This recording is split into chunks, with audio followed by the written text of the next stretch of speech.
The Mafia boss left a $10 tip on a $47 bill, testing her character like he'd done 100 times before. The waitress returned it and said, "You look like a man trying to see who he still is." He drove away in silence, and that single sentence followed him for weeks. The diner appeared out of nowhere, like most forgotten places do along Highway 41. Marco Castellano had driven past 1,000 buildings just like it, weathered neon, cracked parking lot, the kind of place where truckers ate eggs at 3 a.m. and nobody asked questions. Perfect. He pulled his black Escalade into a spot near the exit. Always near the exit. 23 years in this business had taught him that much. The engines died, and silence rushed in to fill the space. Marco checked his watch. 11:47 p.m. Late enough that the dinner crowd would be gone, early enough that the drunks hadn't stumbled in yet. The bell above the door announced his arrival with a cheerful jingle that felt obscene given what he was about to do. Inside, the diner was exactly what he expected. Vinyl booths patched with duct tape, a counter with red leather stools, and the smell of coffee that had been burning since breakfast. 3 other customers, an old man reading a newspaper, a couple arguing in whispers, and a trucker asleep against the window. "Sit anywhere you'd like, hon." The voice came from behind the counter. Marco turned to see a woman in her late 20s, dark hair pulled back in a practical ponytail, wearing a uniform that had seen better days. Her name tag read Anna, in fading letters. She had the kind of face that made you think she'd heard every story twice, but would still listen to yours. Marco slid into a booth with a view of both entrances. Old habits. Anna appeared 30 seconds later with a menu and a pot of coffee. No smile, but no frown either. Just the efficient neutrality of someone who'd served 1,000 men who looked exactly like him. Expensive watch, tired eyes, sitting alone. Coffee. Please. Marco didn't look at the menu. What's good here? Honestly? Nothing. She poured without spilling a drop. But the meat loaf won't kill you, and the apple pie is from this morning. The corner of Marco's mouth twitched. Honesty. How refreshing. Both, then. Anna nodded and disappeared into the kitchen. Marco watched her go, then surveyed the diner again. This was the part he'd done 100 times before in 100 different cities. A test. A measure of character. His father had taught him, if you want to know who someone really is, watch how they react when they think nobody important is watching. The food arrived faster than expected. The meatloaf was exactly as advertised, edible but forgettable. The pie, though, was legitimately good. Marco ate slowly, watching Anna move through her shift. She refilled the old man's coffee without being asked. She boxed up food for the arguing couple when they left separately. She gently woke the trucker and brought him water before his coffee. No wasted movements. No false cheerfulness. Just competence wrapped in quiet dignity. Marco finished his meal and signaled for the check. Anna brought it in a small leather folder, $47.50 for everything. He pulled out 3 20s, placed them inside, and closed the folder. Then came the test. He stood, buttoned his coat, and walked toward the door. He made it 5 steps before Anna's voice cut through the diner's ambient hum. "Sir? You forgot your change." Marco turned slowly. Anna stood by his booth, holding the leather folder open. Inside were the 3 20s, minus the $4,750. That left $1,250. But here's the thing. Marco had added a $10 bill to the folder after calculating. He'd left exactly $10 as a tip on a $4,750 check. Deliberate. Insulting for a man who'd just eaten in a place where Anna had probably worked a double shift. He'd wanted to see what she'd do. Would she pocket it and say nothing? Would she chase him down for more? Would she throw it at him? Anna did none of those things. She walked to his table, placed the folder down, and looked at him with eyes that were neither angry nor grateful. Just aware. "You left this." She pushed the $10 bill toward him with one finger. "But I think you should keep it." Marco's jaw tightened. "That's your tip." "No," Anna's voice was quiet, but it carried. "That's a test. And I don't need to pass whatever you're measuring me against." The diner seemed to shrink around them. The old man's newspaper rustled. The trucker shifted in his sleep. But Marco couldn't move. Couldn't speak. Anna tilted her head slightly, studying him the way a doctor might study an X-ray. You look like a man who's trying to see who he still is, she said it without accusation, without pity. Just observation. But you won't find it by testing people who are just trying to get through the night. She turned and walked back to the counter, leaving the $10 bill on the table between them like evidence at a crime scene. Marco stood frozen. In 23 years, he'd been threatened, bribed, shot at, and betrayed. He'd stared down federal prosecutors and rival bosses. He'd buried friends and enemies with equal ceremony. But nobody had ever said that to him. His hand reached for the 10 automatically, folding it into his pocket. His legs carried him to the door without conscious thought. The bell jingled again as he stepped into the November cold. Behind him, Anna wiped down a table and started a fresh pot of coffee. Marco sat in his Escalade for 3 full minutes before starting the engine. The $10 bill felt like it was burning a hole through his pocket. He pulled it out, smoothed it against the steering wheel, then placed it on the passenger seat. You look like a man who's trying to see who he still is. The words followed him onto the highway, where the broken yellow lines blurred into infinity and the night swallowed everything behind him. For the first time in 15 years, Marco Castellano drove in complete silence. No radio. No phone calls. Just the hum of the engine and a sentence that wouldn't stop echoing. The test had backfired. And somehow, he knew he'd be back. The highway stretched ahead like a confession booth with no priest, just Marco, the darkness, and words he couldn't shake loose. You look like a man who's trying to see who he still is. Mile marker 247 passed. Then 248. The Escalade maintained a steady 75, but Marco's thoughts raced faster. His right hand gripped the wheel. His left kept drifting toward the $10 bill on the passenger seat, touching it like a talisman, pulling back like it might burn. He'd driven this route 40 times, maybe 50. Chicago to Louisville. Louisville to Nashville. Sometimes Memphis. The cities changed, but the work stayed the same. Collections, negotiations, reminders to people who forgot what they owed. Clean hands, dirty money. That's what his lawyer always said during the good years, back when lawyers still returned his calls socially. Marco reached for the radio, stopped. Started again. His finger hovered over the power button. He pulled back. Why? The silence felt intentional now, like Anna had somehow climbed into the passenger seat and refused to let him hide behind sports talk or classic rock. Every time he tried to think about tomorrow's meeting, the warehouse situation, the problem with Vince's crew, the shipment from Cleveland, her face appeared instead. Not beautiful. Not plain. Just present. Looking at him like she could see the blueprint underneath the expensive suit. Trying to see who he still is. Past tense. Not who you are, who he still is. Like she'd already decided he used to be someone else. Like she'd somehow known. Marco's jaw clenched. What did some small-town waitress know about him? She'd served him meatloaf and pie. Watched him leave a small tip. 5 minutes of interaction, and she thought she had him figured out.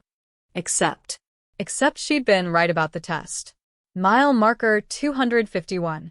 Marco's phone buzzed in the center console. He glanced down Tommy. His second in command, probably calling about tomorrow. Marco let it ring through to voicemail. Tommy called again immediately. Marco ignored it again. The phone went dark. In the sudden absence of light, Marco caught his reflection in the windshield, overlaid against the darkness rushing past. 52 years old. Gray touching his temples now, distinguished, his mother would have said. His father would have said he'd gone soft, waiting too long to take over the family business after the old man's stroke. But Marco had taken over. Expanded. Diversified. Cleaned up the sloppiest operations and made everything look legitimate from the outside. Restaurants, construction companies, waste management. The money flowed upstream from 100 tributaries, all of it legal on paper. All of it built on the same foundation as that $10 tip. Testing. Measuring. watching to see who broke, who bent, who stayed solid. He'd tested Anna, and she'd handed him a mirror instead. You look like a man who's trying to see who he still is. Mile marker 255. Marco's knuckles were white on the steering wheel. He forced himself to ease up, flexed his fingers. Through the windshield, the world was nothing but darkness and the tunnel of his headlights. Somewhere out there, beyond the reach of the high beams, America was sleeping. Farmers and teachers and mechanics and nurses. People who clocked in, clocked out, went home to families who knew their names. When was the last time Marco had gone home to someone who knew his name and not his title? The question arrived uninvited, and he shoved it away. He had work tomorrow. Real work. A warehouse in Louisville where some of the crew had been skimming, thinking Marco wouldn't notice. He'd noticed. He always noticed. That's what made him good at this. The details, the patterns, the discrepancies that other men missed. Like a $10 tip that wasn't about generosity at all. Mile marker 258. His phone lit up again. Not Tommy this time. A text from Leo, his oldest friend, the only person from the neighborhood who still treated him like Marco instead of Mr. Castellano. You good? Tommy says you're not picking up. Marco typed back with one hand. Fine. Driving. Talk tomorrow. The lie came easy. He'd been lying for so long it felt like a second language. But sitting there in the dark, with Anna's words circling like vultures, Marco wondered if fine had ever actually been true. Or if he'd just been passing his own test for so long he'd forgotten there were other ways to score it.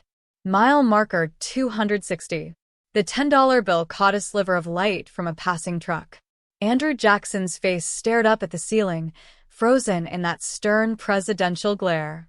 Marco had paid men with hundreds, with thousands, with briefcases full of cash that solved problems or created them.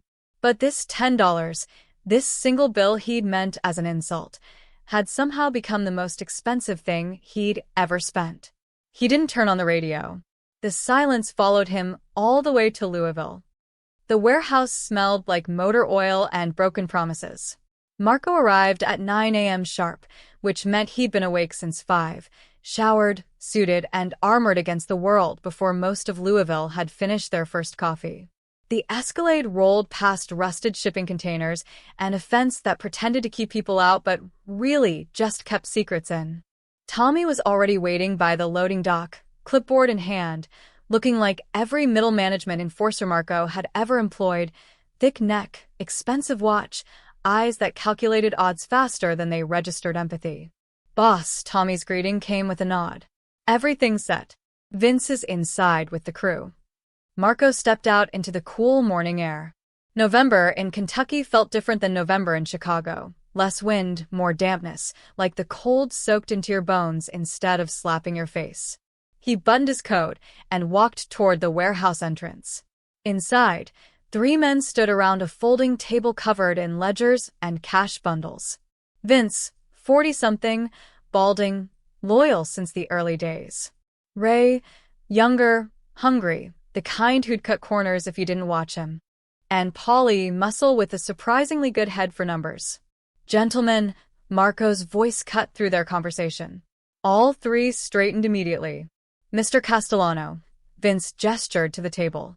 November collections. We're up 8% from last month. The new routes Tommy set up are paying off. Marco approached the table, his practiced eyes scanning the columns. Numbers told stories if you knew how to read them. The laundromat on 5th was consistent. The restaurant supply company always paid early. The construction firm fought every month but eventually came through. His finger traced down the list. Then stopped. What's this? Marco pointed to a line item. Residential, Sector 7, $4,200. Oh, that's the new neighborhood push, Ray said, leaning in with the enthusiasm of someone who thought they'd done something clever. Small businesses, mostly. Dry cleaner, couple restaurants, convenience store. Tommy suggested we expand the protection network into residential areas. Untapped market. Marco's jaw tightened. Which neighborhood? Tommy flipped through his paperwork. Let me see. Riverside District. Near the highway, couple miles off exit 12-inch. Exit 12. The diner was exit 12. Marco's hand remained steady on the table, but something cold crawled up his spine. Show me the exact addresses. Tommy pulled out a more detailed sheet. Marco's eyes scanned the list, and there it was, 3 addresses on the same block as Anna's diner. A bakery. A hardware store. A bodega run by an immigrant family. Small businesses. The kind where the owners worked 70-hour weeks. The kind where waitresses pulled double shifts to help their brothers stay in school. What's the collection rate?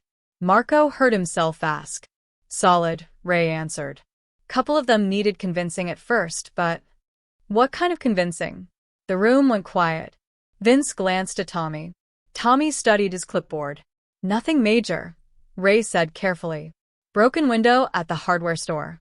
Some inventory issues at the bakery. Standard stuff. They all paid up by the second visit. Standard stuff. Marco had authorized standard stuff 1,000 times. It was how the business worked.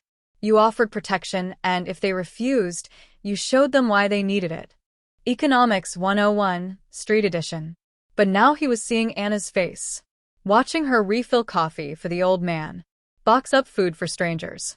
Move through her shift with quiet dignity, while men like Ray broke windows 3 doors down to squeeze another few $100s from people who were just trying to get through the night. Boss. Vince's voice pulled him back. Something wrong with the Riverside numbers? Marco blinked. For sets of eyes were watching him, waiting. This was the moment where he usually asked questions, tightened operations, maybe expressed displeasure if the methods were too sloppy. But he never questioned the fundamental logic. His mouth opened. Closed. The $10 bill was in his wallet, burning against his ribs. Who's overseeing Riverside? Marco asked. Ray's been handling it, Tommy said. Why? Is there a problem? You look like a man who's trying to see who he still is. Marco's finger tapped the address list once. Twice. The men around the table watched the gesture like it meant something because everything Marco did meant something. Scale it back, he said quietly. Ray blinked. Sir? Riverside. Scale it back. Reduce the pressure. Tommy's pen stopped moving. Boss, we just established that territory. If we ease up now. I said scale it back. Marco's voice didn't rise, but the temperature in the room dropped 10 degrees. Maintain the existing accounts, but no new expansion in that sector. No additional pressure. Vince exchanged a glance with Tommy. In 15 years of working together, they'd seen Marco make 1,000 decisions. Cold ones. Calculated ones. Brutal ones when necessary. But never soft ones. Okay, Tommy said slowly. Can I ask why? Marco met his eyes. No. The word hung in the air like a blade. He turned and walked toward the door, leaving 4 confused men and a table full of money that suddenly felt heavier than it had any right to be. 2 nights later, Marco told himself he was just hungry. The Escalade knew the way without being told, muscle memory guiding it off exit 12 like a horse returning to the barn. 11:34 p.m., almost the exact same time as before. The diner's neon sign flickered against the November darkness. Rosie's, open 24 hours. Marco parked in a different spot this time. Not by the exit. Somewhere in the middle, like a normal person who'd simply stopped for a late meal. The bell chimed his arrival. Same cheerful jingle. Same worn booths and burning coffee smell. Different customers, though. A young couple sharing fries, a woman in scrubs reading a paperback, and a man in a security uniform staring at his phone. And Anna, refilling the coffee station behind the counter. She looked up when the bell rang. Their eyes met for exactly 2 seconds, long enough for recognition to flash across her face, not long enough for surprise. She nodded once, grabbed a menu, and walked over. Evening. Her voice carried no judgment, no curiosity. Just professional neutrality. Coffee. Please. She poured. Same steady hand, same precision. Marco watched her sleeve. There was a small stain near the cuff, maybe ketchup, maybe barbecue sauce. Evidence of a long shift. The meatloaf still won't kill me? He asked. The corner of Anna's mouth twitched. Almost a smile. That's our guarantee. We're very proud of it. I'll take that again. And the pie. Anna wrote nothing down, just nodded and headed for the kitchen. Marco watched her go, then forced himself to look away. He studied the other customers instead, the decades-old photos on the walls. Rosie's Diner in 1987, 1995, 2003. The same building, different cars in the parking lot, different hairstyles on the staff. Permanence and change, all at once. The food arrived. Same meatloaf, same pie. Marco ate slower this time, actually tasting it instead of just observing. The meat was seasoned better than it had any right to be. The gravy was probably from a can, but someone had added something to it. Pepper, maybe garlic. Small touches that said someone in the kitchen still cared. Anna moved through her shift like before. Refilling drinks. Clearing tables. She laughed at something the security guard said, a genuine sound that made her seem younger. When a couple asked for separate checks, she didn't bat an eye, just pulled out her pad and divided the bill without being asked which items belonged to whom. Marco ate his pie and tried to figure out why he was here. Not for the food. The food was fine, but Louisville had 100 places with better meatloaf. Not for business. There was nothing here for him professionally. The diner was too small, too clean, too obviously struggling without being desperate enough to need his particular kind of help. He was here because of a sentence that wouldn't stop playing in his head. And maybe because he wanted to see if she'd say anything else. The check came. $4,750. Exactly the same as before. Marco pulled out his wallet, extracted 3 20s, then paused. His fingers touched the $10 bill he'd carried since that first night. He'd moved it between suits, between wallets, but it never left him. He added a 50 to the stack instead. Placed all the bills in the leather folder and closed it. Then he sat there, waiting. Anna came by after a few minutes, picked up the folder, started to make change. Keep it, Marco said quietly. She paused, calculating mentally. $60 on a $47.50 check. Our $12 tip. Decent. Normal. Not insulting, not excessive. Thank you, she said simply. No performance, no gratitude dance. Just acknowledgement. She turned to go. The food's good here, Marco said. The words came out awkward, like he was 13 again, trying to talk to a girl at a school dance. Anna looked back at him. You came back just for the meatloaf. Maybe. That's either very sad or very kind. She tilted her head, studying him again with those eyes that saw too much. I haven't decided which. Does it matter? Probably not. Anna tucked the folder under her arm. But most people don't drive this far off the highway for food that won't kill them. They're usually running from something or looking for something. Which one am I? Anna was quiet for a moment. Behind her, the coffee maker hissed. The couple left, jingling the bell. The security guard yawned. I think, she said slowly, you're trying to figure that out. She walked away before Marco could respond. He sat in the booth for another 5 minutes, staring at his empty plate. Then he stood, buttoned his coat, and headed for the door. Outside, the November air bit at his face. Marco climbed into the Escalade and sat in the darkness. Engine off. On the passenger seat, the original $10 bill lay exactly where he'd left it. He'd returned to the diner pretending he'd just liked the food. But Anna knew. Somehow she knew.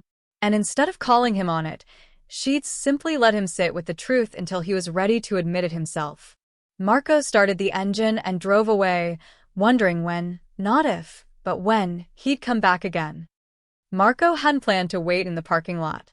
He'd driven away from the diner, made it half a mile down the highway, then circled back without understanding why. Now the Escalade sat in the far corner of the lot, engine off, lights dark. 12:47 a.m. The diner's neon still buzzed, but the inside was nearly empty. He told himself he was checking the neighborhood, making sure Ray hadn't ignored his orders about scaling back. That's what bosses did. Verified compliance, maintained oversight. The lie felt thin even to him. At 1:03 a.m., The diner lights dimmed slightly. Closing procedures. Marco watched through the window as Anna wiped down tables, refilled salt shakers, counted the register. She moved with the efficiency of someone who'd done this 1,000 times, muscle memory guiding every action. At 1:17 a.m., she emerged from the side door, pulling a worn jacket tight against the cold. She walked to the bus stop bench 15 feet from where Marco sat in darkness. He should leave. This was crossing a line from concern into something else, something that looked like surveillance or obsession or both. His hand moved to the ignition. Anna sat down, pulled out her phone, checked something, then put it away with a sigh. Marco's hand stopped. She'd be sitting there for what? 20 minutes? 30? At nearly 1:30 a.m., in a parking lot off a highway alone. The neighborhood wasn't terrible, but it wasn't good either. He'd read the crime statistics when Tommy first proposed the expansion. Property theft, occasional assault, the usual urban decay. Before he could talk himself out of it, Marco opened his door. The sound made Anna's head snap up. Her hand moved to her purse, pepper spray probably, and her body tensed. Then recognition flickered across her face, followed by something between confusion and wariness. "Are you following me?" No accusation in her voice, just a direct question that demanded a direct answer. No, Marco stopped 10 feet away, hands visible, non-threatening. "I was checking something in the area. At 1:20 in the morning. I keep strange hours." Anna studied him, then seemed to decide he wasn't an immediate threat. She didn't relax completely, but her hand left her purse. Most people who keep strange hours don't drive cars like that. Marco glanced at the Escalade. In this neighborhood, it stood out like a diamond in a coal mine. Most people who work the night shift don't turn down tips. Touché, Anna pulled her jacket tighter. "The bus comes in 12 minutes. You don't need to wait." "Does it always run on time?" "In theory. In practice." She shrugged. 20 minutes, maybe 30. 30 minutes at a bus stop, alone in the cold. Marco knew he should leave. Knew this conversation was already more personal than it should be. But his feet wouldn't move. "Why nights?" he asked. Anna raised an eyebrow. "Is this an interview?" "Just a question." She was quiet for a moment, deciding something. "My brother. He's 17, senior year. Smart kid, got accepted to the State University for engineering. But our parents died 3 years ago, car accident, and someone has to keep the lights on." She said it matter-of-factly, the way you'd recite directions or read a grocery list. Facts, not tragedy. Just the shape of her life. "Day shifts pay better," Marco said. Day shifts interfere with making sure a 17-year-old actually goes to school instead of getting into the kind of trouble 17-year-olds find. Anna checked her phone again. "Night shift means I'm home when he leaves for school, home when he gets back. I sleep while he's in class. It works." Marco thought about his own childhood, his father's absences, his mother's silences, the way the family business swallowed everything like a black hole. Nobody had rearranged their life to make sure he stayed in school. They'd just expected him to follow the path that was already laid out.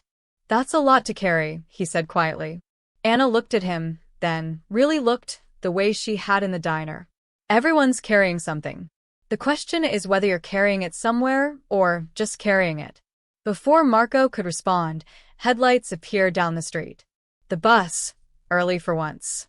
Annas Zut shouldered her bag. "You didn't need to wait." "I know. But you did anyway." "I did."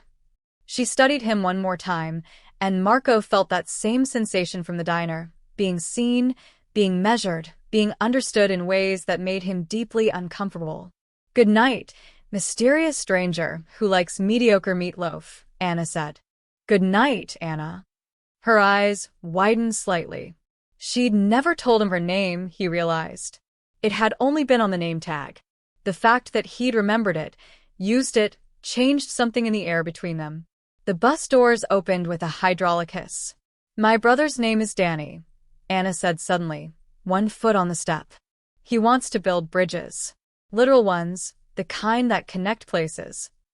Then she was gone, the bus pulling away into the night. Marco stood in the parking lot long after the taillights disappeared. He pulled out his phone, opened his contacts, found Tommy's number. Typed, "Send me the full list of addresses for Riverside Collections." He needed to see exactly which buildings his operation was squeezing. And he needed to know if any of them were on Anna Street. The spreadsheet arrived at 8:47 a.m. Marco sat in his hotel room, a suite at the Galt House, the kind with a river view that cost more per night than Anna probably made in a week, and opened Tommy's email on his laptop. The subject line read, "Riverside Collections Full Breakdown. 23 addresses. Color-coded by collection status. Green for compliant, yellow for resistant, red for problem accounts." Marco's coffee went cold as he scrolled. The bakery, Martinez Family Bakery, 412 Riverside Avenue. Yellow status. Note: needed encouragement after initial contact. Window repair required. Now current on payments. The hardware store, Donnie's Hardware, 418 Riverside Avenue. Yellow status. Note: owner resistant. Inventory incident resolved issue. Payment plan established. The Bodega, Kim's Convenience, 424 Riverside Avenue. Green status. Note: family cooperative after demonstration. Weekly payments, no issues. Marco's jaw clenched. Demonstration, encouragement, incident. The corporate language made it sound clean, but Marco knew exactly what those words meant. He'd approved similar language 100 times, had probably invented half the euphemisms himself. A broken window wasn't vandalism. It was encouragement. Stolen inventory wasn't theft. It was an incident. Threatening a shopkeeper in front of his children wasn't terrorism. It was a demonstration. He scrolled further. Rosie's Diner, 434 Riverside Avenue. His fingers stopped on the trackpad. Status: white. Not green, not yellow, not red. White meant under review, or pending approach, or... Marco opened the detailed notes. Low-value target. Owner, Rosie Chun, 68. Operates on minimal margins. Staff turnover low. Suggests family operation. Recommend delayed contact pending assessment of neighborhood compliance rate. Projected monthly yield, $200 to $300. Priority, low. They hadn't approached the diner yet. But they were planning to. Marco's hand gripped the laptop edge hard enough to hurt. He forced himself to breathe, to think, to not throw the $1,000 machine across the room. Anna didn't know. She served coffee and meatloaf, went home to make sure her brother stayed in school, rode the bus at 1:30 a.m., and had no idea that men in a warehouse 40 miles away had put a dollar value on her workplace's cooperation. $200 to $300 a month. That's what Rosie's Diner was worth to his organization. What was it worth as encouragement? A broken window would cost Rosie maybe $500 to replace. An inventory incident destroyed food, maybe a small fire, could run a couple thousand. The kind of money that could sink a place already operating on minimal margins. And Anna would still show up for her shift. Would still refill coffee with steady hands. Would still help her brother with college applications. Would still ride that bus home in the cold. Because people like Anna didn't have the luxury of falling apart when bad things happened. Marco pulled up a different file, the financial overview. Money flowing upstream from dozens of sources, all of it eventually reaching accounts he controlled. Restaurants, construction, waste management, and now residential protection services. He traced the Riverside revenue backward. The $4,200 Ray had reported wasn't going to some abstract company account. It was flowing through a shell corporation Marco had set up 5 years ago, then moving to a holding company, then filtering into the legitimate businesses. By the time it reached anything with Marco's name on it, the money looked clean as Sunday morning. But it started with broken windows and scared shopkeepers. It started with the Martinez family sweeping up glass. With Donnie discovering his inventory scattered across the alley. With the Kim family learning to cooperate after someone showed them what non-cooperation looked like. Marco opened his phone and pulled up the photo he'd taken last night from the parking lot. He'd told himself it was for security purposes, checking the area. But he'd captured Anna through the diner window, wiping down a table, completely unaware she was being watched. completely unaware that the same organization watching her, his organization, had marked her workplace for extraction. You look like a man who's trying to see who he still is. Marco closed the laptop and walked to the window. Louisville spread below him in the morning light, a city of neighborhoods and businesses, and people who woke up every day trying to build something. Bridges, like Danny wanted to build. Families, like Anna was trying to hold together. Lives that had nothing to do with the empire Marco had spent 23 years constructing. His phone rang. Tommy. Marco answered. Yeah. Boss, just confirming. You still want Riverside scaled back? Ray's asking about next month's targets. Marco watched the river flow past, carrying everything downstream, whether it wanted to go or not. Cancel Riverside completely, he said. Silence on the other end. Then, boss, we've already invested resources in establishing that territory. If we pull out now... I didn't ask for analysis, Tommy. I said cancel it. Pull everyone out. Refund any payments already collected. Refund? Tommy's voice cracked slightly. Marco, that's not how we operate. It is now. For Riverside. The crew's going to ask questions. Let them ask. Marco ended the call. His reflection stared back at him from the window. A man in an expensive suit, standing in an expensive room, looking at a city full of people whose lives he'd learned to value in monthly revenue projections. The $10 bill was still in his wallet. The smallest amount of money that had ever shown him what he'd become. The private bar was the kind of place that didn't exist on any map. Located in the basement of a building Marco owned on paper through a corporation that was owned by another corporation, it served one purpose: conversations that needed to happen away from phones, wires, and witnesses. Dark wood, leather booths. A bartender named Sal who'd been deaf in one ear since Vietnam and didn't hear much with the other. Marco sat in the back booth at 9 p.m., waiting. Tommy arrived first, followed by Vince. Then Leo, the childhood friend, the one who'd known Marco before he became Mr. Castellano. Finally Ray, looking nervous, which was appropriate given that he'd built the Riverside operation Marco had just dismantled. Sal brought whiskey without being asked, then disappeared into the back. Gentleman, Marco didn't touch his glass. I assume you have questions about Riverside. Tommy cleared his throat. He'd been chosen to speak for the group, safest choice, longest history with Marco, least likely to say something that couldn't be unsaid. Boss, we're just trying to understand the strategic thinking here. We invested 3 months establishing that territory. The revenue was solid, growing month over month. And now we're not just pulling back. We're refunding money we've already collected. Tommy spread his hands. Help us understand. Marco studied each face. Tommy, concerned but loyal. Vince, confused but trusting. Leo, watching with a quiet assessment of someone who'd known him since they were stealing cars together at 15. Ray, sweating slightly, probably worried this was about his methods. The territory wasn't profitable, Marco said. Ray leaned forward. Sir, with respect, the numbers show. The numbers show exactly what I said they'd show. Marco's voice dropped 10 degrees. You squeezed businesses that were already bleeding. You collected money that was coming out of people's grocery budgets and kids' college funds. That's not profit, Ray. That's predation. The word landed like a slap.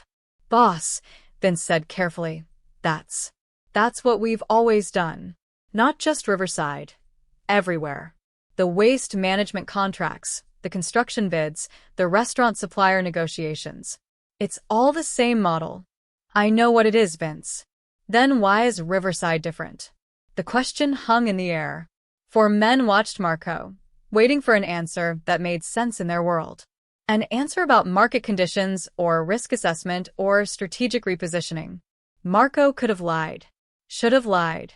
But he was tired of the taste of it. Because I saw it differently this time, he said quietly. Leo's eyes narrowed. He knew that tone. That was the voice Marco used when he'd made a decision that had nothing to do with business and everything to do with something he wouldn't name. You saw it differently, Tommy repeated slowly. Because of what? Doesn't matter. It matters to us. Ray's voice had an edge now, fear turning to defensive. We're out there doing the work you tell us to do, using the methods you approved, and now we're pulling back because you saw it differently? That makes us look weak, boss. Word spreads. If we're a fund Riverside, what stops every other territory from pushing back? Nothing, Marco said. And if they push back, we'll evaluate case by case. The silence that followed was different, heavier, charged with something that felt like the moment before a storm. Leo spoke for the first time, using his first name deliberately. Talk to me. What's really happening here? Marco met his oldest friend's eyes. Leo had been there for the first collection, the first deal, the first time Marco had to make someone understand the cost of noncompliance. He'd also been there when Marco's mother died, when the old man had his stroke, when Marco had stood at the crossroads between legitimate business and the family's legacy. I'm making an adjustment, Marco said. An adjustment that contradicts 20 years of operational philosophy, Tommy said. Boss, I'm not questioning your authority. Yes, you are. You should, Marco surprised them all by admitting it. You should question decisions that don't make sense. But you should also trust that I have reasons. Then share them, Vince said. We're not just employees, Marco. We've been with you since the beginning. If something's changed, if there's a new strategy, let us in on it. Marco looked at his glass of whiskey, untouched, amber liquid catching the low light. How could he explain that a waitress had returned a $10 tip and somehow unraveled something he'd been building for 2 decades? That he'd sat in a parking lot at 1 a.m. watching someone wait for a bus and realized his revenue streams had names and faces and brothers who wanted to build bridges? He couldn't. Not in words that would make sense here. The adjustment stands, Marco said with finality. Riverside is closed. Refunds will be issued this week. Find other territories if you need to expand, but leave that neighborhood alone. And if the crew asks why? Ray pressed. Marco stood, buttoned his jacket. Tell them I said so. He walked out, leaving 4 men in a booth, confusion and concern spreading between them like spilled whiskey. Outside, Leo caught up with him on the street. Whatever this is, Leo said quietly, be careful. The crew's loyal, but loyalty has limits. Start making moves that look weak or sentimental, and people start wondering if you've still got the stomach for this business. Marco looked at his oldest friend. Maybe I don't. Leo's eyes widened. Don't say that. Not even as a joke. Who's joking? Marco walked to his car, leaving Leo standing under a streetlight, looking at him like he'd just spoken a foreign language. Saturday afternoon, 2:47 p.m. The lunch rush. Marco sat in his Escalade across the street from Rosie's diner, engine off, watching through windshield that might as well have been a television screen. The Saturday crowd was different from the night shift. Families with kids, elderly couples, a construction crew still in their work boots. He told himself he was verifying the refund had been processed correctly, making sure Ray hadn't sent anyone back to clarify the situation. Legitimate oversight. The lie was getting weaker every time he used it. Anna moved through the chaos like a conductor leading an orchestra. She balanced 3 plates on one arm while refilling a coffee cup with the other. She wiped down a booth while simultaneously taking an order from the couple waiting to sit. She laughed at something a regular said, genuine and unguarded. No fear. No hassle. Just competence wrapped in something Marco was starting to recognize as quiet joy. A little girl, maybe 6, dropped her fork, and it clattered under a nearby table. Before the mother could even react, Anna was kneeling down, retrieving it, returning with a clean replacement and a conspiratorial wink that made the kid giggle. Marco watched, transfixed. This was what he'd almost destroyed. Not just a business with $200 to $300 monthly yield potential, not just a low-value target on a spreadsheet. But this, a place where people brought their families on Saturday afternoons, where regulars had their own booths, where a waitress knew exactly how the construction crew took their coffee without asking. An elderly man struggled with the door, Walker catching on the threshold. Anna appeared instantly, holding the door, helping him navigate to his usual seat, because of course he had a usual seat. She brought him coffee and what looked like oatmeal without taking his order. Marco's phone buzzed. Tommy, Leo says you're not answering calls. Everything okay? He silenced it. A young couple came out of the diner, holding hands, laughing about something. Behind them, a mother herded 3 kids toward a minivan. The construction crew left in a cluster, one of them leaving cash on the table. Marco watched Anna collect it later, saw her smile at the generous tip. This was what neighborhoods were supposed to look like. People coming and going, building patterns, creating small rituals that added up to community. And Marco's business model was built on breaking exactly this. You found the pressure points, the businesses operating on thin margins, the families one emergency away from crisis. You applied force. You extracted value. You moved on. It was efficient. It was profitable. It was how empires were built. It was also how you turned human beings into revenue projections. Marco's grip tightened on the steering wheel. Through the window, he could see Rosie herself now, the 68-year-old owner mentioned in the spreadsheet. She emerged from the kitchen with a tray of pies, her movements slower than Anna's, but just as practiced. She said something that made Anna laugh, a real laugh that crinkled her whole face. How long had Rosie run this place? 30 years? 40? Watching neighborhoods change, highways get built, customers grow old and bring their grandkids. Surviving recessions and competition, and probably 100 threats she never saw coming. And Marco had almost become threat number 101. A bus pulled up to the stop near the diner. Anna glanced at it through the window, checking the time, probably, planning her own trip home later. The gesture was so automatic, so practiced, that Marco understood she'd been making this calculation for years. When to catch the bus, how to time her shifts, how to structure her entire life around public transportation, and a brother who needed stability. His phone buzzed again. Leo, this time. We need to talk. This isn't like you. Marco typed back, I'm fine. Handling some things. Leo, that's what worries me. You've been handling things since Louisville. The crew's getting nervous. Marco didn't respond. Inside the diner, a customer said something that made Anna pause.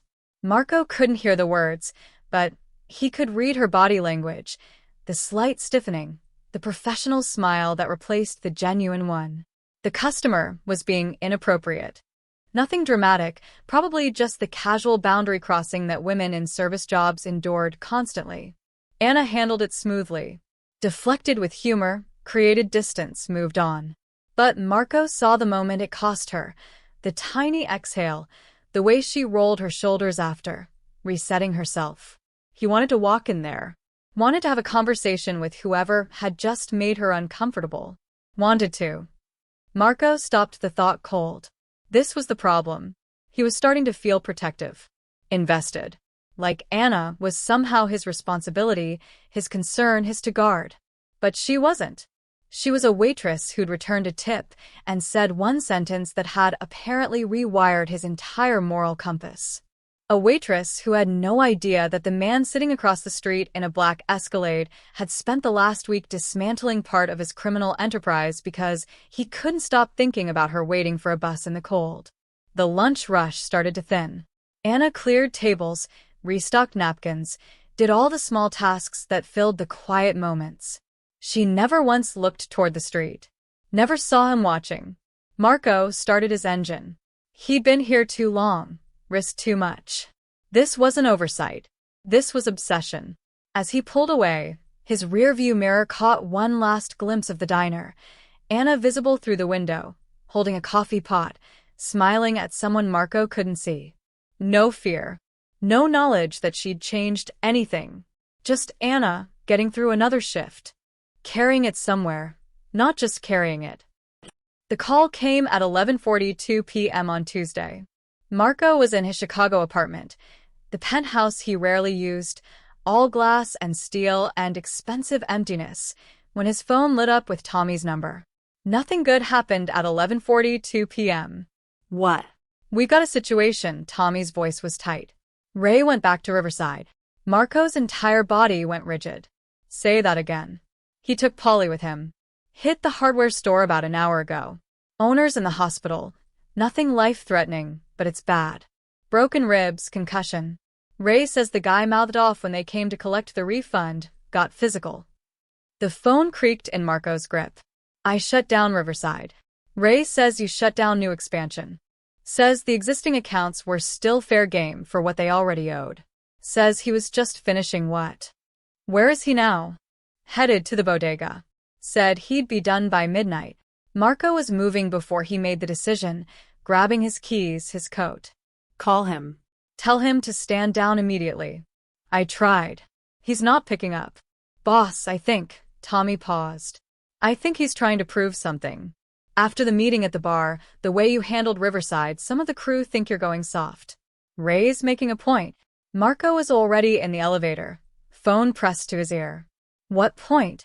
That the work still needs to get done. That someone has to have the stomach for it. The elevator descended, floor numbers dropping like his patience. Give me the address of the bodega. Marco, if you go down there yourself. The address, Tommy. A pause. Then, 424 Riverside Avenue. But boss, maybe let me handle. Marco ended the call. The drive from Chicago to Louisville was 3 hours normally. Marco made it in 2 and 15 minutes, the Escalade eating highway miles while his mind calculated consequences. Ray had crossed him. Deliberately. In front of Polly, which meant the story would spread. A boss who issued orders that got ignored wasn't a boss, he was a suggestion. But that wasn't what made Marco's jaw clench hard enough to hurt. Ray was going to the bodega.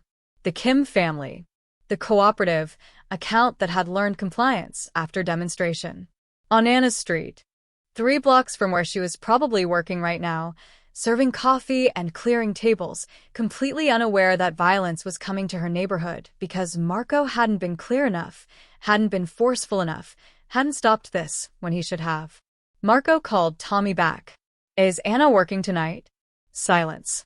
Who? The waitress. At Rosie's. Is she on shift? How would I, boss? Why does that matter? It mattered because Ray was sloppy when he was trying to prove something. Because Polly was muscle, not brains. Because things that started at the bodega could spill over into the street, into other businesses, into a diner where a woman was just trying to get through her shift. Marco didn't answer Tommy. He just drove faster. He hit Louisville city limits at 1:57 a.m. Riverside Avenue at 2:04. The bodega was dark except for the security lights. Ray's car, a black Charger, because subtlety had never been his strength, sat in front. Marco parked, got out. Through the bodega's window, he could see shapes moving. Hear raised voices. The door was locked. Marco pulled out his phone, called Ray directly. Inside, he saw Ray check his phone. Ignore it. Marco tried the door again. Then, he did something he hadn't done in 15 years. He picked up a newspaper box from the sidewalk and threw it through the bodega window. The crash silenced everything. Ray and Polly spun toward the sound. Behind the counter, Mr. Kim was on the floor, his wife crying beside him. Their teenage son stood between them and Ray, shaking but defiant. Marco stepped through the broken window frame, glass crunching under his shoes. Boss. Polly's eyes went wide. What are you? Get out, Marco's voice was absolutely flat.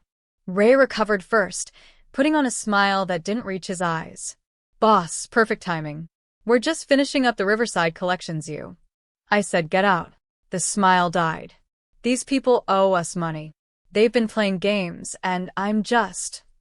Marco crossed the distance between them in 3 steps. He didn't raise his voice. Didn't need to.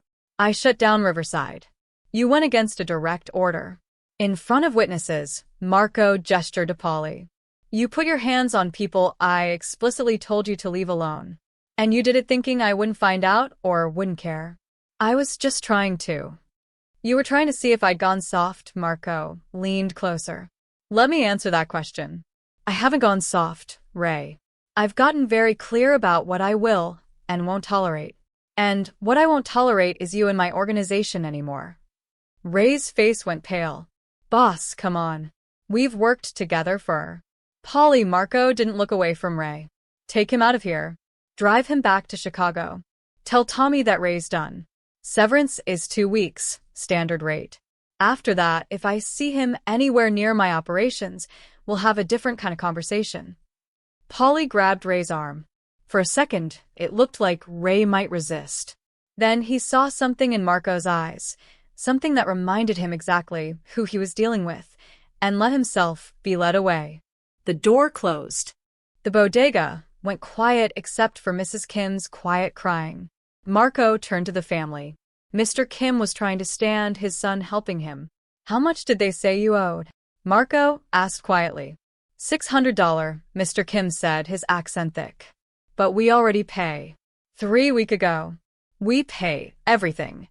Marco pulled out his wallet, extracted $800 in cash, placed it on the counter. For the window, he said. And the trouble. Then he walked out, leaving the Kim family staring at the money like it might disappear. Outside, the Escalade sat in the empty street. Down the block, Rosie's diner glowed in the darkness.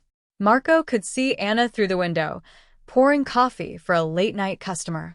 She never knew how close the violence had come, and Marco intended to keep it that way. The hotel room was too quiet. Marco sat on the edge of the bed at 4:17 a.m., still wearing his clothes from the bodega, bits of glass still clinging to his shoes. The adrenaline had drained away somewhere around 3 a.m., leaving behind something heavier, exhaustion that had nothing to do with lack of sleep. He'd fired Ray. Actually fired him, not just reassigned or demoted. In 23 years of running the organization, Marco had removed exactly 4 people permanently. All 4 had either stolen from him, turned informant, or posed a direct threat to the operation. Ray had just disobeyed an order, and Marco had ended his career over it. The $10 bill lay on the nightstand where he'd placed it after checking in. Andrew Jackson stared at the ceiling, frozen in judgment or indifference. Marco could never decide which. He picked it up, held it to the light. Just paper, ink and fiber. The same as the $800 he'd given the Kims, the same as the thousands flowing through his accounts every week. Money was supposed to be neutral, a tool, a medium, a way of keeping score. But this particular $10 had somehow become a mirror. Marco's phone buzzed. A text from Tommy. Ray's back in Chicago. Crew is confused. Need to address this tomorrow. Another from Leo. What the hell happened? Ray's saying you've lost it. Another from Vince. Boss, just want to make sure you're okay. Call when you can. Marco silenced the phone. He stood, walked to the window. Louisville spread below, a city of people sleeping, dreaming, living lives that would never intersect with his. How many of them were like Anna, working night shifts, raising siblings, riding buses at 1:30 a.m. because they had to, not because they chose to. How many of them had encountered his business model and learned to comply after demonstration? The question used to be abstract. Numbers on spreadsheets, addresses on lists, revenue streams and collection rates, and acceptable loss percentages. Now he saw faces. The Martinez family sweeping up glass from their bakery window. Donnie from the hardware store discovering scattered inventory. The Kim family on the floor of their bodega while their teenage son shook with fear and defiance. Anna, waiting for a bus, unaware that the same organization that employed the man watching her had marked her workplace for extraction. Marco pressed his forehead against the cold glass. He'd built something remarkable in its own terrible way. An empire that looked legitimate from the outside. Restaurants with good health ratings, construction companies that delivered projects on time, waste management that actually managed waste. The money flowed clean by the time it reached anything with his name on it. But it started dirty. It started with fear. And he'd convinced himself that was just how business worked. That every empire was built on someone else's suffering. That the Kims and the Martinezes and Donnies of the world were simply the cost of doing business, the friction required to keep the machine running. Anna had stripped that logic bare with one sentence. You look like a man who's trying to see who he still is, not who he was. Who he still is. Like she'd seen past the scar tissue and found something underneath that even Marco had forgotten existed. He turned from the window, sat back on the bed. The $10 bill went back on the nightstand. Marco thought about his father. The old man had run the organization with an iron fist and a simple philosophy. Strength was everything, mercy was weakness, and the world was divided into those who took and those who got taken from. He died from a stroke at 64, alone in a hospital because even his family had learned to keep their distance. Marco thought about his mother. She'd known what her husband did. How could she not? But she'd never spoken against it, never questioned it. She'd just grown quieter over the years, smaller, until she'd faded away like morning fog. Cancer, the doctors said. But Marco sometimes wondered if it was something else. If you could die from carrying complicity too long. He thought about Leo, still loyal after all these years. About Tommy, confused but trusting. About Vince, worried but waiting for guidance. About Ray, driving back to Chicago, probably planning his next move, convinced Marco had gone soft. Maybe he had. Or maybe, and this felt more true, more frightening, maybe he'd finally gotten hard enough to admit what he'd been refusing to see. That you could build an empire and lose yourself in the foundation. That strength and fear weren't the same thing, no matter how many years you'd spent conflating them. That some revenue wasn't worth the extraction cost, even if the spreadsheet said otherwise. Marco lay back on the bed, still fully clothed, staring at the ceiling. He couldn't undo everything. Couldn't give back every dollar. Couldn't unhurt every family. Couldn't unbreak every window. The past was fixed, written in broken glass and hospital visits and families who'd learned to pay protection money without being asked twice. But he could stop adding to it. He could shut down the operations that extracted blood from stones. He could find another way forward, even if it meant disappointing the crew, even if it meant looking weak to men like Ray. Even if it meant admitting that a waitress who made $213 an hour plus tips had more moral clarity than he'd had in 2 decades. The decision settled over him like gravity, not comfortable, but real. Marco closed his eyes. The $10 bill stayed on the nightstand, keeping watch through the last hours of darkness before dawn. 1 week later, Marco walked into Rosie's diner for the last time. 11:23 p.m. Thursday night. The diner was quieter than usual, just 2 customers, both solo, both absorbed in their phones. The same worn booths, the same burning coffee smell, the same neon buzz from the sign outside. But something felt different. Maybe it was Marco who'd changed. Anna looked up from wiping down the counter. Their eyes met, and for a moment, neither spoke. Then she grabbed a menu and walked over, her expression unreadable. "Evening," she said. "Coffee, "Please." she poured, and Marco watched her hands. Steady as always. No tremor, no hesitation. She had no idea what had happened a week ago. Didn't know about Ray, about the bodega, about the window Marco had broken or the career he'd ended or the $800 he'd left on the Kim family's counter. She just saw a customer who'd been coming around lately, asking for meatloaf and pie. "The usual?" Anna asked. "Yeah." "Thanks." She nodded and headed to the kitchen. Marco sat in the same booth as always, but this time he really looked at the place. The photos on the walls, Rosie with customers from decades past, all smiling, all part of some story Marco would never know. The crack in the vinyl seat that someone had repaired with care rather than replacing. The menu with its laminated pages, offering food that wouldn't kill you and honesty about its limitations. This was what he'd almost destroyed in the name of monthly revenue projections. The food arrived. Same meatloaf, same pie. Anna set the plates down without ceremony. "Anything else?" "Sit with me," Marco said. Then, realizing how that sounded, added, "If you have a minute. If you're not too busy." Anna glanced at the nearly empty diner, then back at him. Something flickered in her eyes. Curiosity, maybe caution. But she slid into the booth across from him. "You're not a food critic," she said. It wasn't a question. "No." "You're not scouting locations for a franchise." "No." "And you don't just really, really love our meatloaf." Marco almost smiled. "It's good. But no."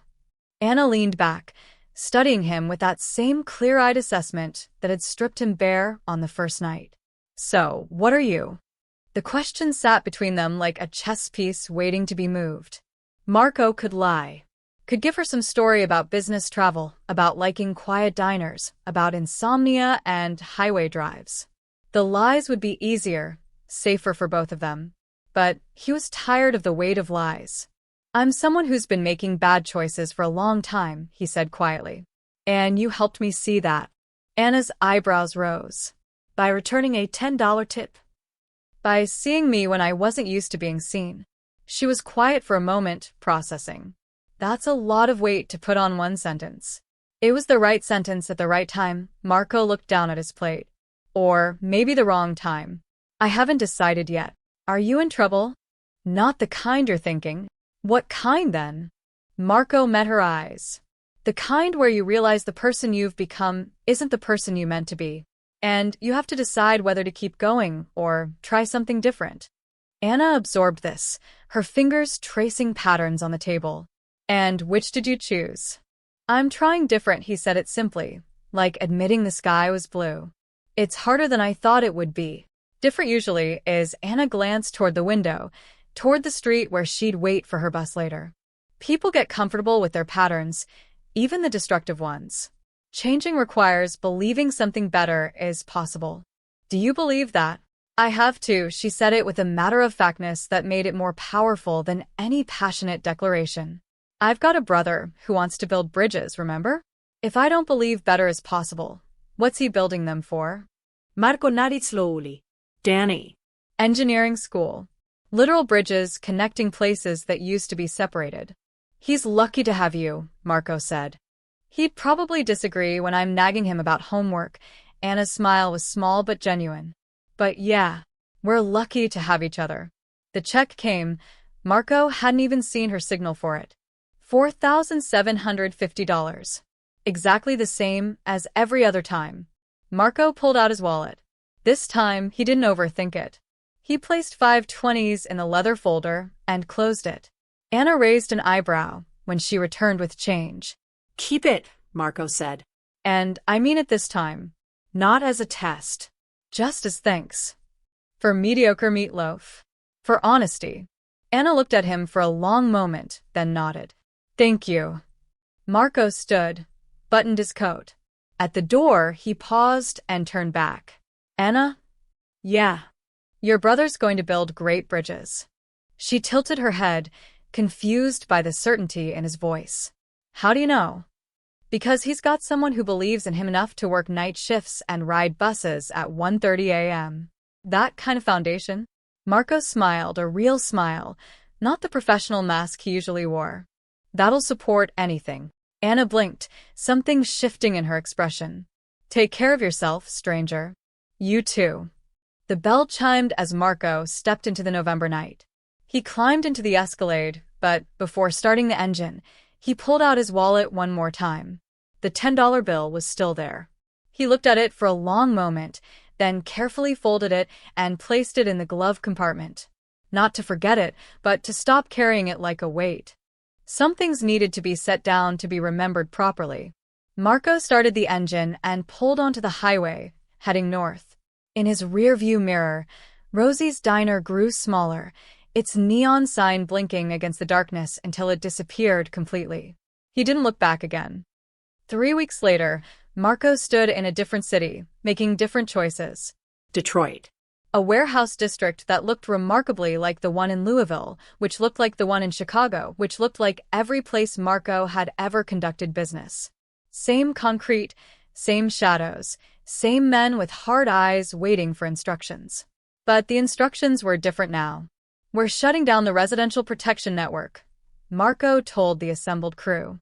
8 men, all of them veterans of the operation, all of them expecting the usual quarterly review of territories and revenue streams. The silence that followed was thick enough to cut. All of it? Asked Marcus, his Detroit lieutenant. Boss, that's 30% of our local revenue. I'm aware of the numbers. Then you know we can't just. We can. We will. Marco's voice carried the quiet certainty that had always made men listen.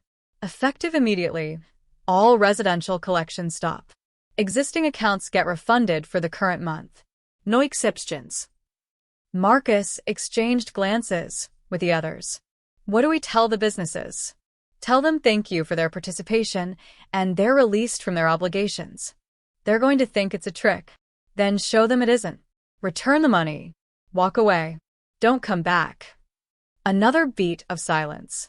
Then one of the younger guys, Carlo, ambitious, still learning the ropes, spoke up.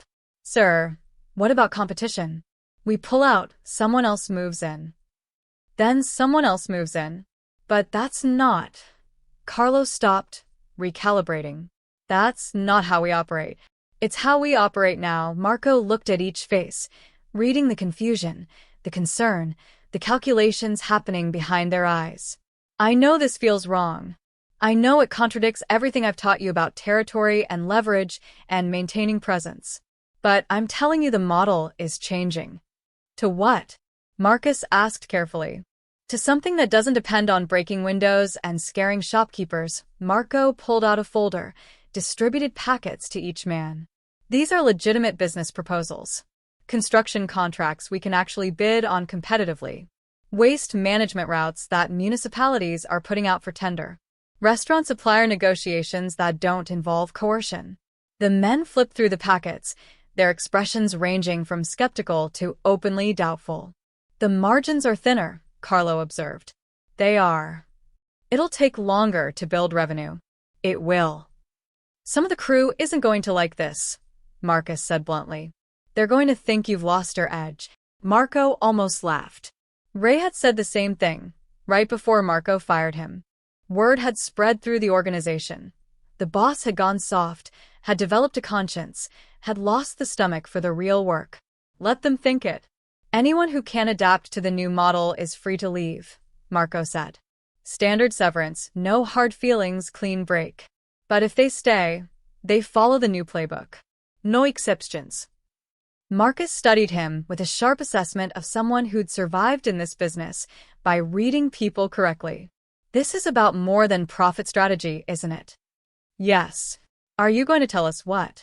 Marco thought about Anna, pouring coffee with steady hands. About Danny, who wanted to build bridges. About the Kim family, who'd looked at $800 like it was a miracle instead of blood money. About a $10 bill that had somehow shown him the cost of everything he'd built. I'm telling you that I looked at what we were doing and decided I didn't want to do it anymore, Marco said. Not because it wasn't profitable. Not because we were at risk. But because the price of doing it was too high. The price was always high, Marcus said quietly. That's the business. Then maybe it's time to be in a different business. The meeting continued for another hour. Logistics, timelines, contingencies for crew members who wouldn't accept the changes. Marco answered every question with patience he hadn't known he possessed. When they finally dispersed, Marcus hung back. This started in Louisville, didn't it? He asked. Whatever changed? Tommy mentioned you spent a lot of time down there before the Riverside situation. Marco nodded. Was it worth it? Blowing up 30% of revenue for whatever you found there? Marco pulled out his wallet. From the billfold, he extracted the $10 bill. He'd moved it back from the glove compartment, unable to leave it behind completely. I found out who I still am, Marco said, looking at Andrew Jackson's stern face. Or who I want to be. Yeah. It was worth it. Marcus shook his head, not quite understanding but accepting anyway. You're the boss. For now, Marco said. But if someone wants to challenge that because I'm making choices they don't agree with, I won't stop them. Nobody's challenging anything. They're just confused. That makes two of us. Marcus left, and Marco stood alone in the warehouse, listening to the echo of footsteps fade. His phone buzzed. A text from Leo. Heard about Detroit. You're really doing this? Marco typed back. Already done. Leo, you know there's no going back from this, right? You changed the model this drastically. You can't just reverse course. Marco, I know. Leo, okay. Then I'm with you. Whatever comes next. Marco stared at the message for a long moment. Leo, who'd known him since they were kids stealing cars. Who'd seen every version of Marco and stuck around anyway. Who'd questioned the changes, but was choosing loyalty over doubt. Thanks, Marco typed. That means something. He pocketed the phone and walked out of the warehouse into the Detroit afternoon. The city stretched around him, neighborhoods and businesses and people living lives that had nothing to do with his organization. Most of them would never know about the meeting that just happened, about the changes rippling through the system, about residential protection networks being dismantled. They'd just notice, maybe, that certain pressures eased. That windows stayed intact. That collection visits stopped coming. Marco drove back to his hotel, the $10 bill still in his wallet. He'd probably carry it forever, not as penance, but as reminder. A reminder that the moment he'd tried to test someone's character, he'd revealed his own. A reminder that you could spend 23 years building an empire on fear and still choose, on some random Thursday, to stop. A reminder that change wasn't comfortable or clean or easy, but it was possible. Somewhere in Louisville, Anna was probably starting her shift. Pouring coffee, clearing tables, making sure her brother's college fund grew by a few more dollars. Living her life completely unaware that she'd changed someone else's. Marco merged onto the highway, heading toward whatever came next. The $10 bill rested in his wallet, the smallest amount of money that had ever cost him everything and given him a chance to find something better. He didn't know yet what that something would look like. But for the first time in 23 years, he was willing to find out.